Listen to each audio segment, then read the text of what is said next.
রাউম্মতরা আমি নবীজি কবরে আযাব সম্পর্কে যা জানি বুঝি, তোরা যদি জানতে বুঝতি তাহলে তোদের মা বাবার লাশ নিয়ে কবরে যেতে নাম, ভয় পেয়ে যেতে।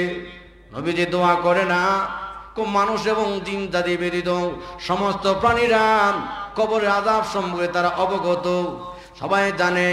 আল্লাহ নবী বলল, তোরা যদি জানতে তোদের মা বাবার লাশ নিয়ে কবর তোমরা সাগরে ভাসি দিতে, ভয় পেয়ে যেতে।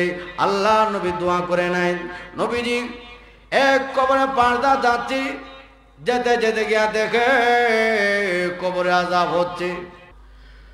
কুল্লু নাফসিন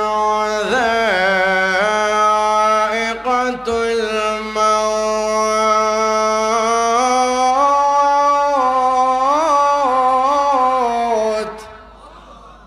আল্লাহ রাব্বুল আলামিন বলে, প্রত্যেকটা প্রাণী মৃত্যুর স্বাদ গ্রহণ করতে হবে, সব মরতে হবে, কেউ মৃত্যু থেকে বাঁচতে পারবে না। আরেকে আল্লাহ বলে, আইনামা তাকুনু ইউদরিকুমুল মাউতু ওয়ালাউ কুনতুম ফি বুরুজিম মুশাইয়াদা। আল্লাহ রাব্বুল আলামিন বলে, তোমরা যেখানে থাকো না কেন, যত শত্রু দুর্গের মধ্যে অবস্থান করো না কেন, মৃত্যু থেকে পলায়ন করা যাবে। দুনিয়ার রেবাইলিন পুলিশ বাহিনী তাদেরকে ধোঁকা দিয়ে পলায়ন করতে থাকতে পারে, কিন্তু আজরাইলকে ধোঁকা দেওয়া যাবে না, সব মরতে হবে। আরেকে তাল্লা বলো, কুল্লু মান আলাইহা ফান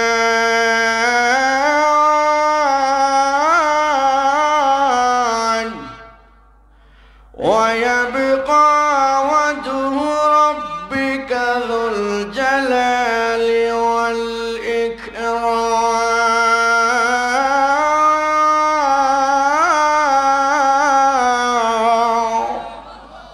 ইয়েত আল্লাহ বলে, সব ধ্বংসশীল সে মহামহিমময় সত্তা আল্লাহ বাদে সবার কইলই ধ্বংস আছে, ঠিক না বেটি? একমাত্র মরণ নাই আল্লাহর। জোরে কোন কার?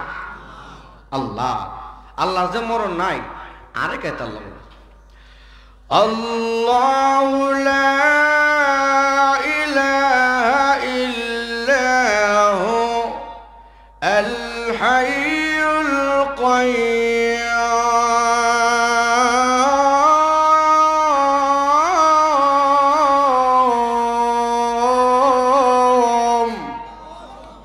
আল্লাহ রাব্বুল আলামিন বলে, আল্লাহ বাদের কোনো মাবুদ নাই, আল্লাহ চিরঞ্জীব চিরস্থায়ী, আল্লাহ ছিলেন, আছেন, থাকবেন, ঠিক না বেঠি?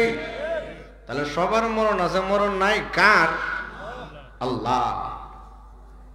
আল্লাহ রাব্বুল আলামিন সব কিছু ধ্বংস করার পর আল্লাহ বলবে, আজরাইল আর কে কে বাকি আছে? প্রভু জিবরাইল, মিকাইল, ইসরাফিল, আপনার আর বহনকারী ফেরেশতা। আল্লাহ বলবে, আজরাইল রে,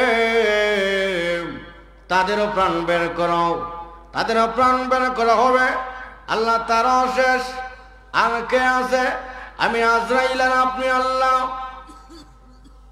ও আজরাইল, এতদিন সব সৃষ্টিজীবীর প্রাণ বের করলে, এখন তোমার বানটা নিজেই তোমার জানটা বের করো। আজরাইল রে, মরণের কি যন্ত্রণা এতদিন তো জানলে না, বুঝবে না। নবীজি বলে, আজরাইল তখন বিকট ভয়ঙ্কর একটা চিৎকার দিবে, মৃত্যুর যন্ত্রণা।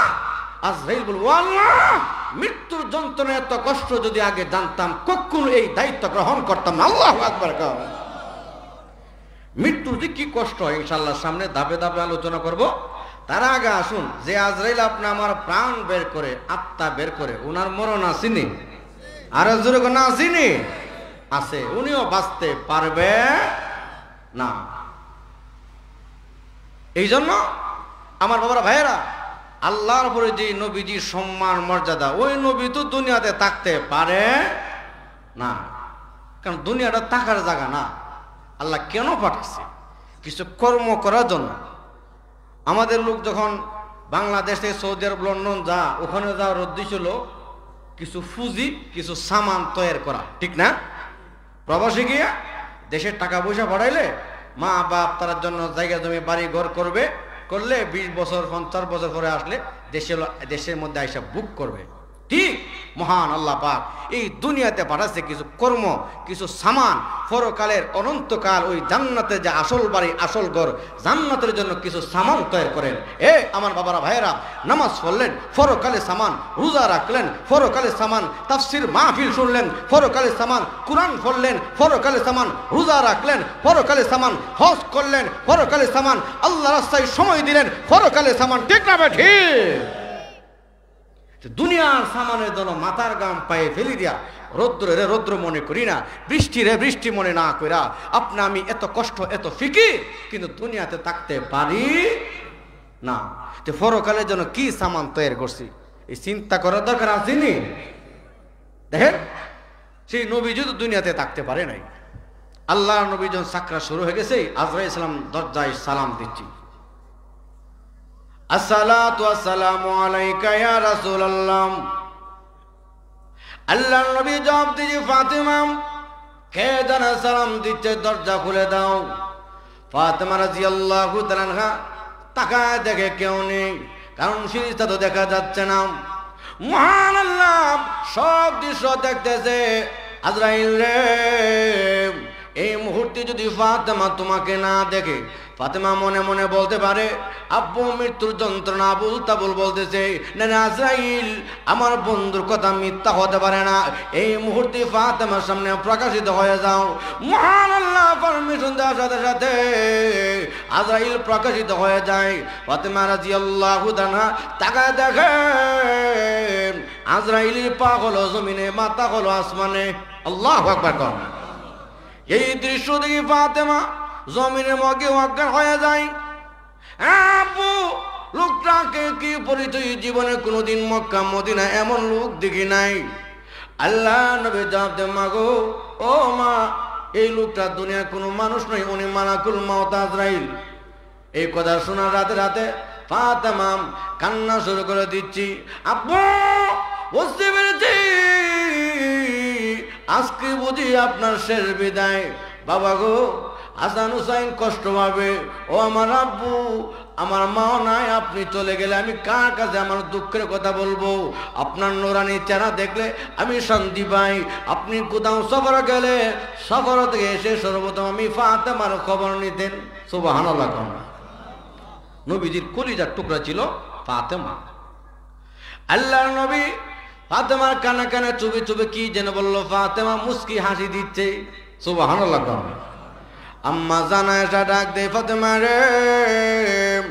নবীজি কানে কানে চুপে চুপে কি বললো, আম্মু আব্বু আমার কানে কানে বলছে, ও ফাতিমা, আমি নবী ইন্তিকালের পরে নবীর ফ্যামিলির মধ্যে সকলের আগে তুমি ফাতিমা পরজগতে আসল বাড়ি আসল করে জান্নাতের মধ্যে আমার সঙ্গে তোমার দেখা হবে। সুবহানাল্লাহ। এই জন্য আল্লাহ রাসূল বলছে, আল মাউতু তুহফাতুল লিল মুমিন, মত হলো মুমিনদের জন্য তুহফা, হাদিয়া।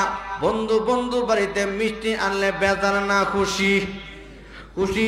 ঠিক আল্লাহ ওয়ালাদের কাছে যখন মরণের ডাক আসে এরা খুশি হয়, আনন্দিত হয়। কেন আনন্দিত হয়?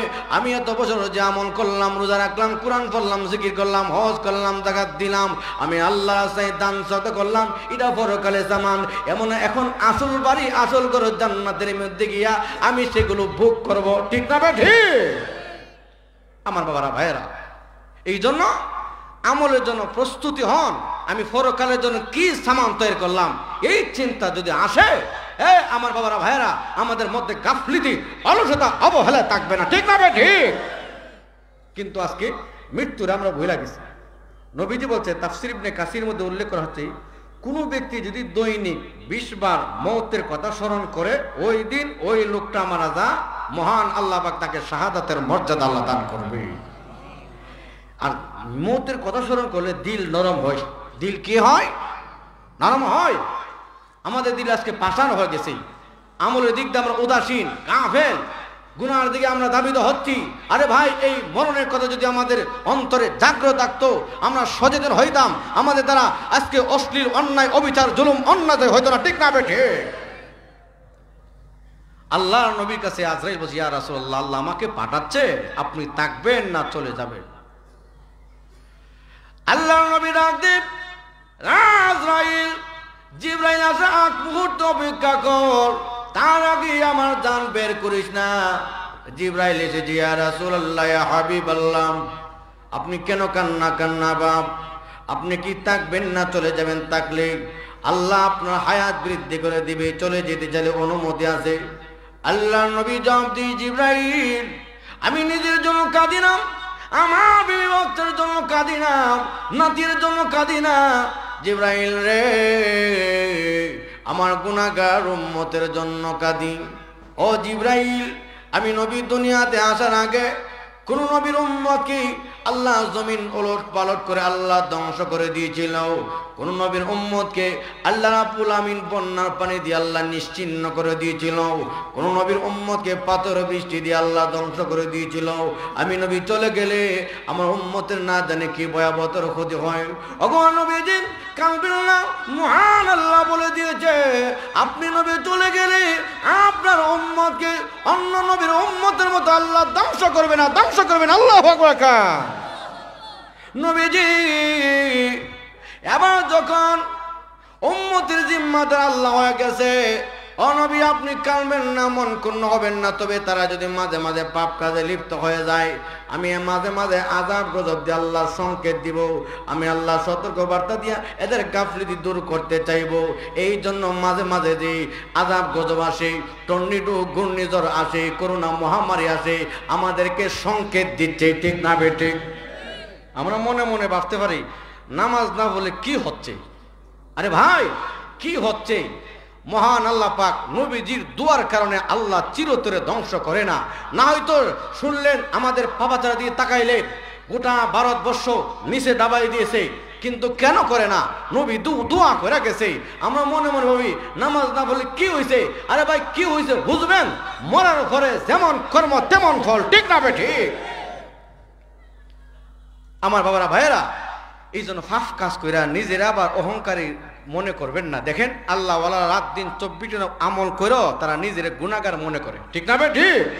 আর আমরা ফাফ কাজ করে যদি বলি কি হইছে, সাবধান, এগুলো বললে আমার আল্লাহ সহ্য করবে না। এবার উম্মতে জিম্মাত আল্লাহ হয়ে গেছে, অন্য নবীর উম্মতের মতো চিরতরে ধ্বংস করবে না।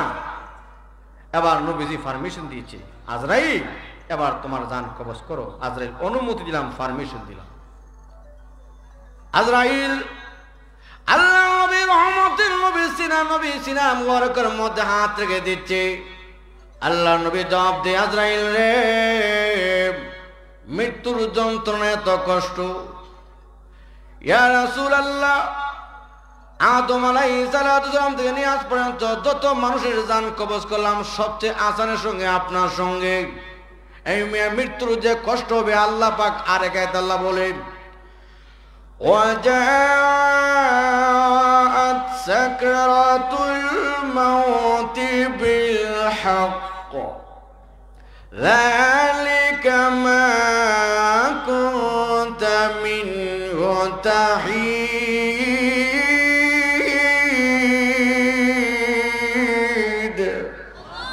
আল্লাহ রাব্বুল আলামিন বলেন, মৃত্যুর যন্ত্রণা সত্যই আসবে, এটা সেই বস্তু যা থেকে এড়িয়ে চলতে।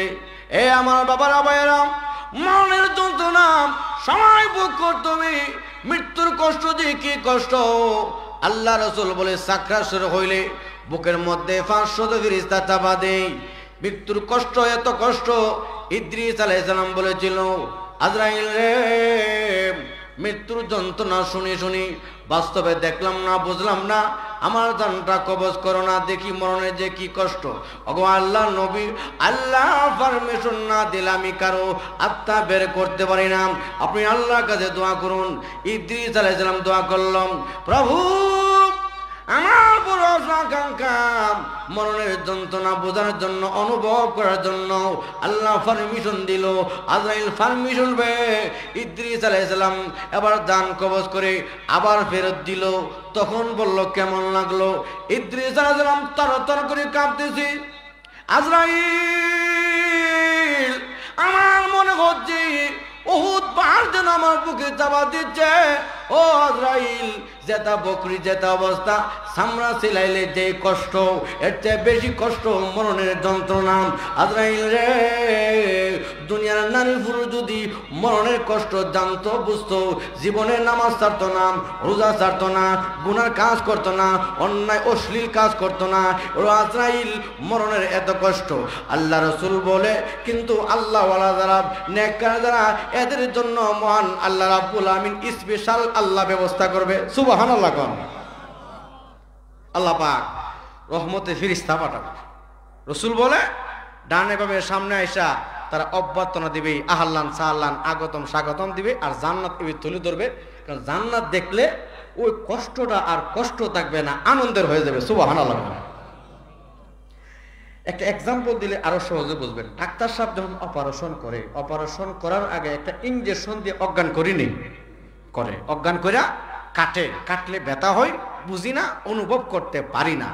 ঠিক তো দ্রুপ আমার বাবারা ভাইয়েরা, আল্লাহওয়ালা যারা, নামাজি যারা, নেককার যারা, মুমিন যারা, আল্লাহু আকবার, তাদের কাছে রহমতে ফেরেশতা আসবে। আয়েশা কানে কানে বলবে, ইয়া আইয়াতুহান নাফসুল মুতমাইন্না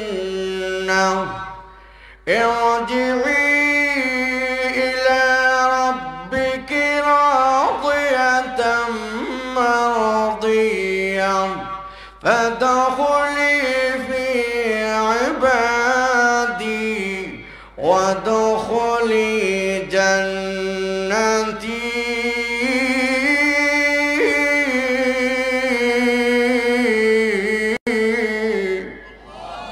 ফেরেশতারা কানে কানে বলবে, ফিরে আসো, রবের দিয়ে সন্তুষ্টভাজন হয়ে ফিরে আসো। আল্লাহু আকবার। নবীজি বলে জান্নাত এবার তুলে ধরবে। ওই জান্নাত দেখে দেখে রুহটা লাফাইতে লাফাইতে বের হবে। এদিকটা কষ্ট আর কষ্ট থাকবে না, আনন্দের হয়ে যাবে। সুবহানাল্লাহ। এমনকি নবীজি বলে জান্নাতে রেশমি রুমাল নিয়ে আসে তারে সসম্মানে নেওয়ার জন্য। আল্লাহু আকবার। তখন বলবে, ফাদখুলি ফি ইবাদি ওয়াদখুলি জান্নাতি, আল্লাহর বান্দাদের অন্তর্ভুক্ত হও আর জান্নাতে প্রবেশ করো। সুবহানাল্লাহ। আমার বাবারা ভাইয়েরা, আমরা নেককার হতে চাই কি চাই না? নেককার হইলে লস না লাভ? লাভ। আর বদকার হইলে ইব্রাহিম আলাইহিস সালাম বলছিল, আজরাইল, বেনামাজের সামনে কি ভয়ঙ্কর চেহারা ধারণ করে আমাকে দেখাও না। হুজুর, আপনি সহ্য করতে পারবেন? কোনা দেখাও, আমার শখ, আমার ইচ্ছা দেখার জন্য। হঠাৎ করে আজরাইল সালাম অদ্ভুত চেহারা ধারণ করছে। এই ভয়ঙ্কর চেহারা আকার আকৃতি দেখা ইব্রাহিম আলাইহিস সালাম সাথে সাথে অজ্ঞান হয়ে গেছে। সুবহানাল্লাহ। হুশ জ্ঞান আসার পর বলছে, আজরাইল, বেনামাজের জন্য এমন ভয়ঙ্কর চেহারা, তাদের জন্য অন্য আযাব লাগবে না, এই ভয়ঙ্কর চেহারাই যথেষ্ট। ও বাবারা ভাইয়েরা, এই জন্য আরেক হাদিসে নবীজি বলে, কোনো ব্যক্তি যদি সাকরাতে কষ্ট হয়, ওই ব্যক্তির পাশে ইয়াসিন সূরা তেলাওয়াত করা। জোরে কোন সূরা তেলাওয়াত করা? ইয়াসিন সূরা তেলাওয়াত করলে মহান আল্লাহ পাক মৃত্যুর যন্ত্রণা আল্লাহ আসান করবে। সুবহানাল্লাহ। আমার বাবারা ভাইয়েরা, এই জন্য আরেক হাদিসে নবীজি বলছে, শয়তান আসবে আপনার আমার ঈমান আমল হরণ করার জন্য, নষ্ট করার জন্য। আয়েশা কি বলবে? রসুল বলে, ওই সাকরাতের মুহূর্তে তো পানির কষ্ট হয়।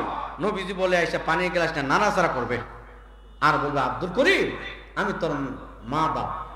আপনার মা বাপ যদি মারা গিয়ে থাকে, শয়তান তো মানুষের সুরত ধারণ করতে পারে। আব্বা মা সুরত দিয়ে আয়েশা বলবে, আমি তোর মা বাপ, তুই যদি মরণের সময় কালেমা ফরস, তুই জাহান্নামে হবে। আমরা মরণের সময় কালেমা পড়া কবরে গিয়ে জাহান্নামে গেছি, তুই কালেমা পড়িস না। নাউযুবিল্লাহ। আসলে তো মা বাপ না, শয়তান। আসলে কি এই মুহূর্তে আল্লাহ সাহায্য দরকার আসেনি? মা বাপ বেঁচে থাকলে নানান সুরত ধারণ করবে, এসে ধোঁকা দিবে, ঈমান আমল নষ্ট করবে। এ ভাই, এই জন্য রসুল বলছে, ওই মুহূর্তে আল্লাহ সাহায্য পাইতে হলে কোরআন সুন্নাহর উপর যদি মৃত্যু পর্যন্ত অটল অবিচল থাকি, ইবলিস আপনা আমাকে ঈমান আমল ধ্বংস করতে পারবে না। ঠিক না? ঠিক। সাবধান। এই জন্য আমরা আবার গুনার কাজ করে যদি আমরা অহংকারী তাকাব্বুরি করি যে নামাজ না বলে কি হইছে, আল্লাহ ওই অবস্থা তোমাকে সাহায্য করবে না। আর যদি কোরআন সুন্নাহর উপর মৃত্যু পর্যন্ত অটল অবিচল থাকেন, আমার আল্লাহ সাহায্য করবে কি করবে না? করবে। আমার বাবার ভাইয়েরা, এবছর রসুল বলে রুহুডার আল্লাহ বা এবার রহমতে ফেরেশতারা জান্নাতের মধ্যে ওই ইল্লিনের মধ্যে আপনি আমার নামটা লিখে দিবে। সুবহানাল্লাহ। আপনার মা বাবা যারা আগে মারা গেছে ওখানে দেখা হবে, আপনি গিয়ে বলবেন অমুক কোথায়, অমুকটি দেখা যাচ্ছে না, একজন আরেকজন বলা বলে করে মনে হয় জাহান্নামে হয়ে গেছে। আর জাহান্নাম তো সিজ্জিনের মধ্যে। আমার বাবারা ভাইয়েরা, আমরা জাহান্নাম চাই না, জান্নাত চাই। জান্নাত চাইলে আমল করার দরকার আছে কি আছে না? আল্লাহ রাসূল বলে এবার তারা যখন কাফন দাফন কবরে শোয়াই দেওয়া হয়, রাসূল বলে তারে দুইজন ফেরেশতা এসে সওয়াল জবাব নেবে, মার রাব্বুকা ওয়া মা দীনুকা ওয়া মান নাবিয়ুকা। নেককার হলে ফটাফট বলবে রব্বি আল্লাহ, আমার রব আল্লাহ, আমার রব আল্লাহ। দেখেন আল্লাহু আকবার। হ্যাঁ, ওই মূর্তি বলবে এ আল্লাহর বান্দা সত্য বলেছো, গায়েবতে আওয়াজ বান্দা রে সত্য বলেছো, আল্লাহ তাখাফু ওয়ালা তাহজানু, তোমার ভয় নাই চিন্তা নাই। ওয়াবিশিরু বিল জান্নাতিল্লাতী কুনতুম তুআদুন।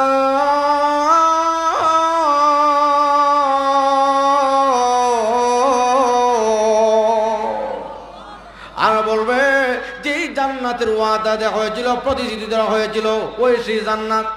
তখন বলো আমার ছেড়ে দিন, আমি জান্নাতে চলে যাই। তখন ফেরেশতারা বলবে না, নতুন দুলহার মতন ইসরাফিল আলাইহিস সালাম সিংহা ফুৎকার আগ পর্যন্ত আরামে ঘুমাতে থাকো। সুবহানাল্লাহ। এটা একমাত্র নেককারদের জন্য। বদকারদের জন্য আহা, যখন তিন প্রশ্ন করবে হাই হাই আমি কোনো কিছু জানি না, এই আফসোস করবি। এ যুবক, এই জন্য নবীজি বলেছে আল কাবরু রাউযাতুম মির রিয়াজিল জান্নাহ আও হুফরাতুম মিন হুফারিন নার। কবর হবে কারোর জন্য জান্নাতের বাগান অথবা জাহান্নামের গর্ত। আমল ভালো হইলে কবর হবে জান্নাত, আমল মন্দ হলে কবর হবে জাহান্নাম। কবরে এখানে সেখানের মধ্যে নেতা চলবে না, গোষ্ঠী চলবে না, ক্ষমতা চলবে না, টাকা পয়সা চলবে না, একমাত্র সেখানে চলবে আমল। যেরকম কি চলবে? আমল। আমি বক্তা হয়ে যদি গিয়ে বলি আমি হুজুরের ঘরের হুজুর, মাওলানার ঘরের মাওলানা, আমাকে মাফ করে দেন, দোহাই চলবে? দুনিয়ার আদালতে গিয়া বলে আমি মন্ত্রী সাহেবের ছেলে, তাহলে আদালত বলে মন্ত্রী সাহেবের দিকে তাকাইয়া মাফ করে দাও। আমার বাবারা ভাইয়েরা, মন্ত্রীর দোহাই দিয়া মুক্তি ভাই, SI এর দোহাই দিয়া মুক্তি ভাই, ওসি সাহেবের দোহাই দিয়া মুক্তি পাওয়া যায়। কিন্তু কবর এমন এক জায়গা, ওসি চলবে না, বক্তা চলবে না, মাওলানা চলবে না, এখানে ফিস সব চলবে না, একমাত্র চলবে আমল। ঠিক না বেঠি? আমল না থাকলে নবীর বাবা হইল আল্লাহ ক্ষমা করবে না। কবর এমন এক জায়গা, দেখেন আল্লাহ রাসূল বলছে এই কবর হইল পোকামাকড়ের ঘর, সাপ বিচ্ছুর ঘর। এই ঘরের মধ্যে তুমি কিছু সামান যুক্ত করে নিতে পারো। এই যুবক, দেখেন কিছুদিন আগে এক এলাকা, লোকটা ইন্তিকালের পরে ছেলে মেয়ে জানাজার নামাজের আগে বলতেছে জানাজার নামাজ পড়ে শহরের বাড়িটা কে নিবে, এটার সিদ্ধান্ত হওয়ার পরে জানাজার নামাজ। নাউজুবিল্লাহ বলতেন না। আমার বাবারা ভাইয়েরা, হারিকান্দি লোক, আপনি আমার কাছে আজকে বাড়ির মূল্য, গাড়ির মূল্য, জায়গা জমির মূল্য, মার্কেটের মূল্য, আর আপনি আমার ধন সম্পদ বাড়ি ঘর দিয়ে গেলাম। আপনার এদের দায়িত্ব ছিল মাদ্রাসা কিছু দান করে যাই, মসজিদে কিছু দান করে যাই। আল্লাহ আছে এই যে মাদ্রাসা, খোদার কসম করে বলছি আমার ভুল আছে, কোরআনের ভুল নাই। আরে ভাই, আমি থাকবো না, এই মাদ্রাসা কিয়ামত পর্যন্ত থাকবে। যতদিন মাদ্রাসা থাকবে ততদিন হারিকান্দির কবরবাসীর মধ্যে কিয়ামত পর্যন্ত সব যেতেই থাকবে, যেতেই থাকবে। ঠিক না বেঠে? নবীজি বলছে মানুষ মৃত্যুর পর সব আমলের দরজা বন্ধ, আমল করার সুযোগ নাই। যদি গিয়া বলেন কবর আল্লাহ এখন যত নামাজ রোজা হজ যাকাত আছে, জিকির আছে, সব করব। আচ্ছা, কবরে কি আমল করার জায়গা আছে? আমল করার জায়গা কবরে না দুনিয়াতে? যেরকম কবরে না দুনিয়াতে? মৃত্যুর আসার আগে আগে আমল করার জায়গা। নবীজি বলছে ওই মৃত্যুর আগে আগে যদি তুমি মাদ্রাসা কিছু দান করে থাকো, এই যুবক, এই হারিকান্দির লোক, এটা পরকালের সামান, আসল সামান। তখন বুঝবেন আহা, আরো যদি দান করতাম, আরো যদি খরচ করতাম, যতদিন এই মাদ্রাসা থাকবে এই মাসুম বাচ্চারা শেষ রাতে কোরআন পড়ে, আল্লাহ ওয়ালারা তাহাজ্জুদ নামাজ পড়ে, হারিকান্দের লোক ওই কবরে গিয়ে আফসোস করবেন, আরো যদি দান করতাম। এই জন্য আজকে মরে দেখেন ছেলে মেয়ে ধন সম্পদ, এমনও ছেলে মেয়ে আছে মামলা মুকদ্দমা এই সম্পদ নিয়ে ঝগড়া কারাকারি মারামারি আছে কি আছে না? এই জন্য আল্লাহ বলছে দুনিয়াটা দোকান সামগ্রী। ওয়ামাল হায়াতুদ দুনিয়া ইল্লা মাতাউল গুরুর।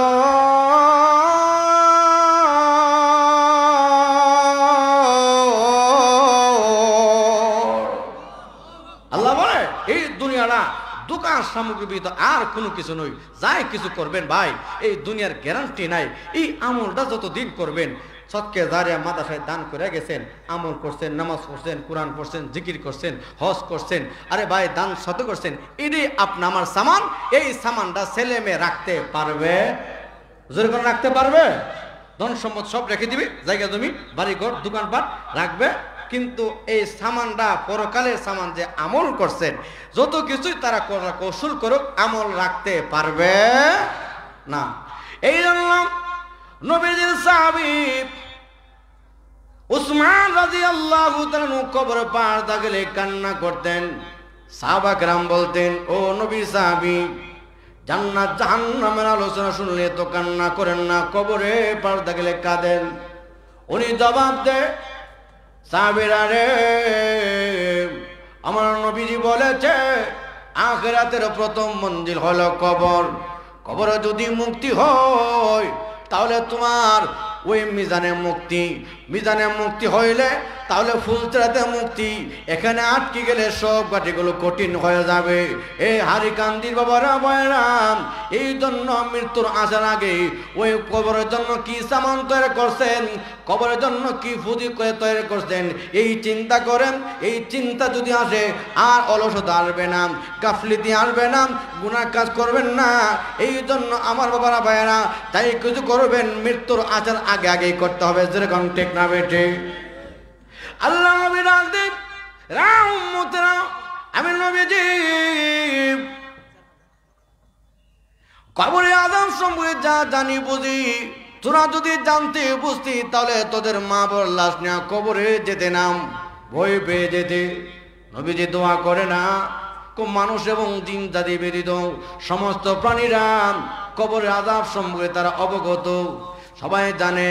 আল্লাহ নবী বলল, তোরা যদি জানতে তোদের মা বাবার লাশ নিয়ে কবর তোমরা সাগরে ভাসিয়ে দিতে, ভয় পেয়ে যেতে। আল্লাহ নবী দোয়া করে নাই। নবীজি এক কবরে পাড়দা যাচ্ছে, যেতে যেতে গিয়া দেখে কবরে আযাব হচ্ছে। আল্লাহ নবী দোয়া করলো, প্রভু গো এই কবর আযাব বন্ধ করে দেন। নবীজির দোয়া তো আল্লাহ ডাইরেক্ট কবুল করে, সঙ্গে সঙ্গে কবরে আযাব বন্ধ। আল্লাহ নবী ডাক দেই, কবরবাসী রে, কোন পথ আমলের কারণে তোর কবরে আযাব? আল্লাহ নবী, দুনিয়ার মধ্যে আমি যৌবনকাল, আমি নামাজ পড়ি নাই, মনে মনে ভেবেছিলাম আমি যৌবনকালে বিয়ে শাদী করবো, ছেলে মেয়ের বাবা হব, তারপর আমি নামাজ পড়বো, নেক আমল করবো। ওগো আল্লাহর নবী, আমি বিয়ে শাদী করলাম, ছেলে মেয়ের বাবা হইলাম, অভাবের সংসার করে আর নামাজ পড়তে পারি নাই, আমল করতে পারি নাই। হেলায় হেলায় করে আমার যৌবনকাল শেষ হয়ে গেল, বার্ধক্যে চলে যেতে বৃদ্ধকালে দাড়ি সাদা হয়ে গেছে, আর নামাজ পড়তে পারি নাই। ওগো আল্লাহর নবী, মৃত্যু যখন এসে গেছে, আমার ছেলেরা কেমন দাবন করে কবরে শোয়াই দেই। দুইজন ফেরেশতা রয়েছে, মান রাব্বুকা ওয়া মা দীনুকা ওয়া মান নাবিয়ুকা। নবী গো কোনো জবাব দিতে পারি নাই। ইয়া রাসূলুল্লাহ, মেঘের গর্জন শুরু দিয়ে আমার আযাব আর আযাব শুরু হয়ে গেছে। ওগো আল্লাহর নবী, এমন আযাব দুনিয়ার আগুনে ফললে মানুষের মৃত্যু হয়ে প্রাণ বের হয়ে যায়, আত্মা বের হয়ে যায়, আমার দি প্রাণ বের হয় না, আত্মা বের হয় না গো নবীজি। হুজুর, আপনার কাছে বিনয় অনুরোধ, ওগো নবীজি আপনি আমার জন্য দোয়া করুন, আপনার দোয়া তো আল্লাহ কবুল করে। ওগো আল্লাহর নবী, আমার দিয়ে মরা হয় না, আমার দিয়ে প্রাণ বের হয় না, মরণের এত কষ্ট আর যন্ত্রণা আর যন্ত্রণা। আল্লাহর নবী গো, আপনি আমার জন্য দোয়া করলে আমার আল্লাহ আমাকে হেফাজত করবে, আল্লাহ মুক্তি দেবে। নবীজি তার কান্না দেখে দোয়া করলো, প্রভু গো এই কবরবাসীর আযাব বন্ধ করে দেন। মহান আল্লাহ নবীজির দোয়ার উসিলা করে ওই কবরের আযাব বন্ধ করে দিয়েছে। আমার বাবারা ভাইয়েরা, ওনারও তো আশা আকাঙ্ক্ষা ছিল এখন আমল করব না বৃদ্ধকালে। আরে ভাই, বৃদ্ধকালে যে আমল করবো, আমার তো বৃদ্ধকাল যে হায়াত পাবো এটা তো গ্যারান্টি। কোন যুক্তিতে আমি বলতেছি যে আমি এখন আমল করব না কিছুদিন পরে? আরে ভাই, আমার তো কিছুদিন পরে আগামী বছর হজ করব, আগামী বছর হজ করব, মেয়েটা বিয়া দিয়া। আরে ভাই, মেয়েটা বিয়া দিয়া যে আমি হজ করতে পারবো কি না পারবো খবরটা জানে কে? আরো জোরে কর না কে? আল্লাহ। কাজী নেক আমল সময় হয়ে গেলে নবীজি বলছে 3 কাজে বিলম্ব করা যাবে না। 1 নম্বর, ফরজ নামাজের সময় হয়ে গেলে দ্রুত গতিতে নামাজ আদায় করে নেন। যদি বলেন পরে যদি মৃত্যু আইসা যায়, টাইম চলে যায়, আল্লাহর কাছে কি জবাব দিব? আরে হজের সময় হয়ে গেছে, মনে মনে ভাবতেছেন ছেলেটার বিয়া শাদী করাইয়াম, মেয়েরে বিয়ে দিয়া তারপর আমি গুছায়া গাছায়া সব কাজকর্ম অবসর হওয়ার পরে আমি ছেলে মেয়েরে একটা ব্যবস্থা কইরা আমি তারপর হজের জন্য প্রস্তুতি দিব না। আরে ভাই, এই জন্য সময় মতো নামাজ পড়া ফরজ, সময় মতো আমলটা করে নিতে হবে। যেরকম ঠিক না বেঠি? 2 নম্বর, নবীজি বলছে মেয়েটা বিয়ের উপযুক্ত হইলে মেয়েটারে দিনদার ছেলে দেখে বিয়ে দিয়ে দাও, এই কাজে বিলম্ব করা যাবে না। 3 নম্বর, জানাজার নামাজ উপস্থিত হইলে বিলম্ব করা যাবে না। আমার বাবারা ভাইয়েরা, লম্বা আলোচনা যাক, আমি আপনাদের সামনে যে সংক্ষিপ্তভাবে মৃত্যুর যন্ত্রণা, কবরে ভয়াবহতার আযাব সময় যে আলোচনা করতেছিলাম, এই মরণের আলোচনা করার উদ্দেশ্য হলো, আরে ভাই, ওই পরকাল সম্পর্কে আমাদের ধারণা থাকলে মরণের কথা স্মরণ করলে দিল নরম হবে, আর দিল নরম হইলেই ওই আমার পরকালের সামান তৈরি করার জন্য সহজ হবে। নবীজি বলে মাটি যতই শক্ত হোক, এই মাটির মধ্যে পানি পড়লে মাটি নরম হয়। যেরকম কি হয়? নরম হয়। ঠিক তদ্রুপ রাসূল বলছে এই কলবটা, এটা যখন গুনাহ করে কলব শক্ত হয়ে যায়, আবার গুনাহ করলে আবার শক্ত হয়ে যায়, শক্ত হইতে হইতে ওই নেক আমল ভালো লাগে না। নবীজি বলছে এটার মধ্যে মৃত্যুর চিন্তা দিলে, আর এক হাদিসে বলছে দান সদ্য করলেও দিল নরম হয়। এই জন্য বাবার ভাইয়েরা, আপনাদের এই মাদ্রাসা আছে, এই মাদ্রাসার জন্য আপনারা 2টা কাজ করবেন। আপনার যতটুকু পারবেন জানে মালে খরচ করবেন। 2 নাম্বার, আল্লাহর কাছে দোয়া করতে হবে। ঠিক না বেঠিক? কিয়ামত পর্যন্ত যেন মহান আল্লাহ পাক এই মাদ্রাসার ছাত্র উস্তাদকে আল্লাহ কবুল করে।